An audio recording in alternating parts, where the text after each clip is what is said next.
नमस्कार, मैं डॉक्टर श्रद्धा वशिष्ठ आपका सबकी शिक्षा में बेहद स्वागत करती हूँ। कक्षा पहली के दाखिलों से जुड़े सबसे ज़्यादा पूछे जाने वाले 5 सवाल और उनके जवाब मैं आज की वीडियो के माध्यम से आपके लिए लाई हूँ। मैं कम से कम समय में ज़्यादा से ज़्यादा जानकारी दूंगी, इसीलिए इस वीडियो को आखिरी तक ज़रूर देखिएगा। आज का पहला सवाल, फॉर्म कब निकलेंगे?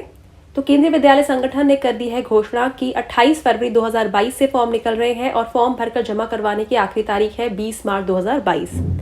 आज का दूसरा सवाल, बच्चों को दाखिले के लिए कोई टेस्ट देना पड़ता है या फिर कोई इंटरव्यू उनका होता है?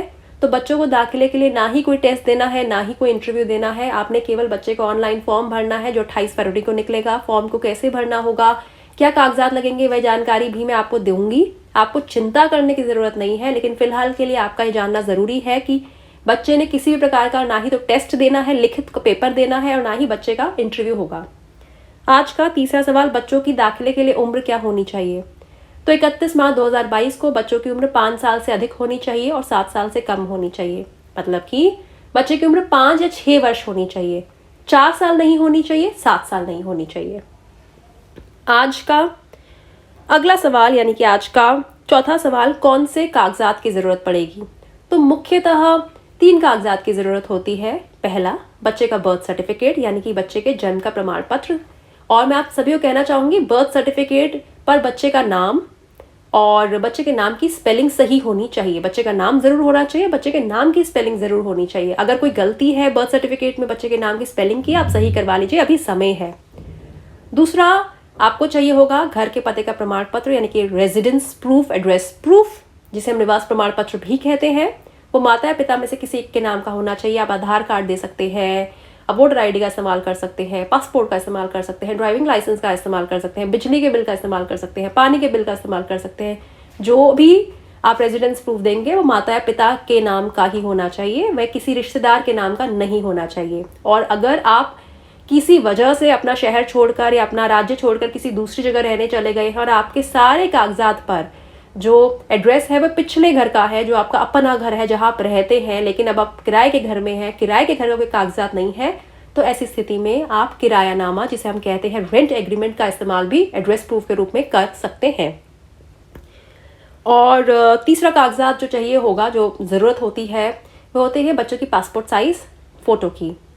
और पासपोर्ट साइज फोटो की सॉफ्ट कॉपी फॉर्म में लगती है, क्योंकि ये फॉर्म हाथ से नहीं भरना होता है, हर चीज़ कंप्यूटर के माध्यम से आप भरेंगे। मोबाइल पे आप फॉर्म भरेंगे तो उसकी सॉफ्ट कॉपी जाएगी। और वह लोग जो किसी कैटेगरी में आते हैं, चाहे वह इनकम सर्टिफिकेट कैटेगरी में है, बीपीएल कैटेगरी में है, SC category, ST category, OBC non criminal category, या किसी भी और कैटेगरी में, उन्हें अपने कैटेगरी को सिद्ध करने के लिए संबंधित कागजात चाहिए होंगे। चाहे सर्विस सर्टिफिकेट चाहिए होगा, सेंट्रल गवर्नमेंट एम्प्लॉयज के बच्चों के लिए जो दाखिले होते हैं, जो भी कैटेगरी में आते हैं उससे संबंधित कागजात चाहिए। और बाकी मैं आपको बता चुकी हूँ, बच्चे का बर्थ सर्टिफिकेट, माता पिता के नाम का एड्रेस प्रूफ और बच्चे के पासपोर्ट साइज फोटो।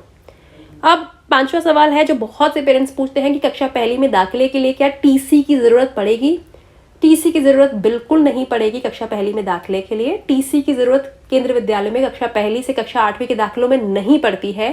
कक्षा 9वीं, 10वीं, 11वीं और 12वीं में टीसी की जरूरत पड़ती है। और उस समय बच्चों को बर्थ सर्टिफिकेट अगर बच्चों के पास नहीं भी हो, पेरेंट्स नहीं भी दे पाए 9वीं, 10वीं, 11वीं, 12वीं में, तो चलता है, क्योंकि टीसी दे रहे होते हैं।